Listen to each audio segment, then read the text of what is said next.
एक तरफ रांची में जेपीएससी जेएसएससी के खिलाफ छात्रों का आंदोलन लगातार तेज होता जा रहा है। झारखंड सरकार के खिलाफ छात्रों का आक्रोश बढ़ता जा रहा है, तो दूसरी तरफ जेपीएससी 14वीं पीटी परीक्षा में कथित अनियमितता की जांच भी उसी रफ्तार से तेज होती जा रही है। जेपीएससी की 14वीं सिविल सेवा प्रारंभिक परीक्षा में गड़बड़ी की जांच के बीच सीआईडी ने आयोग के पूर्व अध्यक्ष एल खियांग्ते से शुक्रवार को भी करीब 9 घंटे तक पूछताछ की। पूछताछ पूरी होने के बाद उन्हें घर जाने की अनुमति दी गई। अब इस पूछताछ के बाद जांच एजेंसी का दावा है कि अब तक मिले साक्ष्यों से परीक्षा प्रक्रिया में कई गंभीर गड़बड़ियों के संकेत मिले हैं। ऐसे में माना जा रहा है कि पीटी परीक्षा को रद्द किए जाने की संभावना भी तेज हो गई है। दरअसल सीआईडी को अपनी जांच में ओएमआर सीट से जुड़ी कई संदिग्ध बातें सामने दिखी है और इसमें अभ्यर्थी सुमन सौरभ की गिरफ्तारी के बाद जांच को नई दिशा मिली है। मिली जानकारी के मुताबिक पूछताछ के दौरान सुमन सौरभ ने कबूला है कि उसने परीक्षा में सीमित प्रश्नों के उत्तर दिए थे, फिर भी वो प्रारंभिक परीक्षा में सफल घोषित कर दिया गया। इसके बाद जांच एजेंसी ने ओएमआर शीट की जांच तेज कर दी। सीआईडी की ओर से नोटिस जारी होने के बाद बड़ी संख्या में अभ्यर्थी अपनी ओएमआर शीट की कार्बन कॉपी जांच के लिए भेज रहे हैं। शुरुआती जांच में कई मामलों में रिकॉर्ड अभ्यर्थियों के पास उपलब्ध प्रतियों के बीच अंतर की बातें सामने आ रही है। इधर सीआईडी अधिकारियों ने एल खियांग्ते से भर्ती प्रक्रिया, परीक्षा संचालन, रिजल्ट तैयार करने की प्रक्रिया और परीक्षा से जुड़ी निजी एजेंसी की भूमिका को लेकर कई सवाल भी पूछे हैं।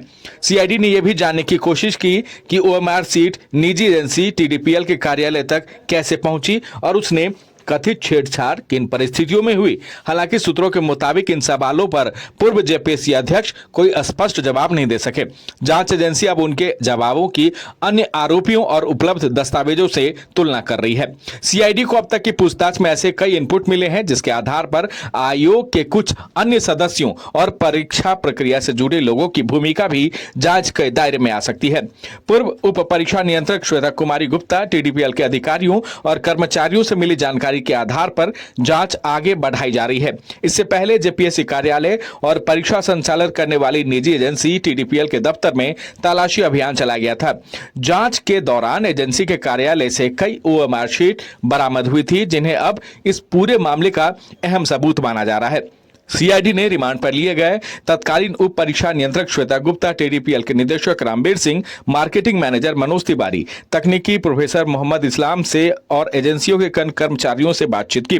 पूछताछ पूरी होने के बाद सभी को न्यायिक हिरासत में जेल भेज दिया गया है।